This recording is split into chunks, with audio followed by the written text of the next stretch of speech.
नमस्कार। आज हम बात करेंगे एयर इंडिया के बोइंग 787 ड्रीम लाइनर से जुड़ी एक हाल की घटना पर जी। और जो उसकी जांच चल रही है उस पर भी नजर डालेंगे। हमारे पास जो जानकारी है वो अलग अलग न्यूज रिपोर्ट से। जी। मकसद ये है कि समझें कि अब तक क्या पता चला है और एयर इंडिया मतलब वो क्या कर रही है सिचुएशन में। जी। शुरुआत करते हैं एक थोड़ी विरोधाभासी लगने वाली जानकारी से। जी। एयर इंडिया के चेयरमैन एन चंद्रशेखरन उन्होंने कहा है कि इस प्लेन का, इस बोइंग 787 का पिछला रिकॉर्ड एकदम साफ था।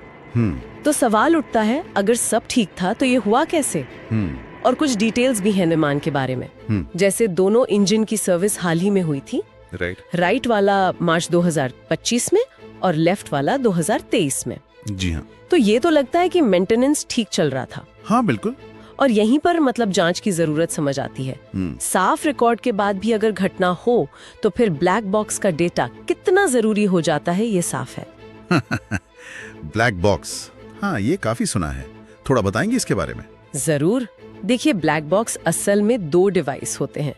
एक होता है फ्लाइट डेटा रिकॉर्डर यानी FDR और दूसरा कॉकपिट वॉइस रिकॉर्डर CVR।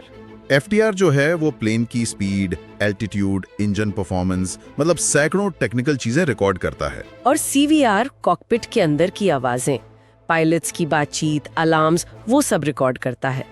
घटना क्यों हुई ये समझने में ये दोनों बहुत बहुत अहम होते हैं। अच्छा, समझ गया। तो रिकॉर्ड साफ लेकिन जांच जरूरी।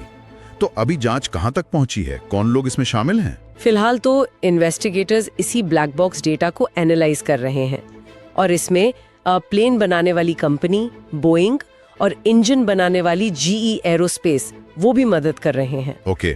और ये भी जानना जरूरी है कि इस जांच में UK और US मतलब ब्रिटेन और अमेरिका के एक्सपर्ट्स भी शामिल हैं। अच्छा, बाहर के एक्सपर्ट्स भी। इसका क्या मतलब समझे? क्या ये सामान्य प्रक्रिया है? हाँ, देखिए ये दो बातें साफ करता है। एक तो ये कि मामला सीरियस है और दूसरा ये कि जांच अंतर्राष्ट्रीय मानकों के हिसाब से पूरी ट्रांसपेरेंसी के साथ हो रही है।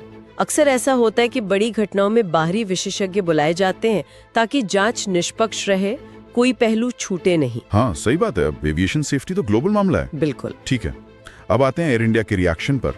सुनने में आया है कि वो अपनी कुछ फ्लाइट्स कम कर रहे हैं, लंबी दूरी वाली। हाँ, करीब 15% कटौती की बात चल रही है टेम्परेरी तौर पर सेफ्टी रिव्यू के लिए। लेकिन यहाँ एक सवाल है, ये जो 15% कटौती है, क्या ये सिर्फ एक एहतियाती कदम है, मतलब यात्रियों का भरोसा बनाए रखने के लिए, या फिर कोई ऐसी तकनीकी चिंता है जो अभी पब्लिक नहीं हुई है? ये अच्छा सवाल है।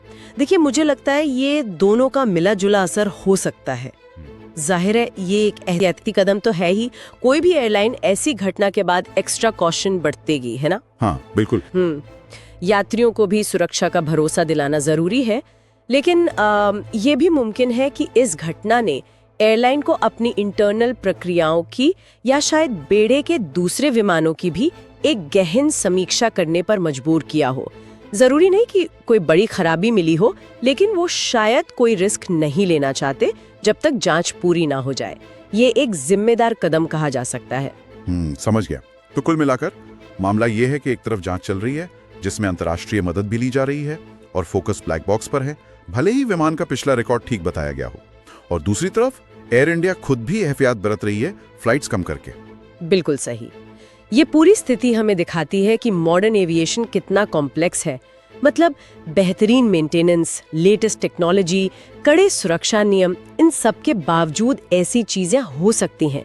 ये एक चुनौती है जो हमेशा बनी रहती है। सही कहा। चलते चलते कोई एक आखिरी विचार श्रोताओं के लिए, कुछ सोचने को। हाँ, एक सवाल जो दिमाग में आता है वो ये है कि ऐसी स्थितियों में जो जांचकर्ता होते हैं वो सिर्फ तात्कालिक मैकेनिकल गड़बड़ी से आगे बढ़कर और किन चीज़ों पर ध्यान दे सकते हैं।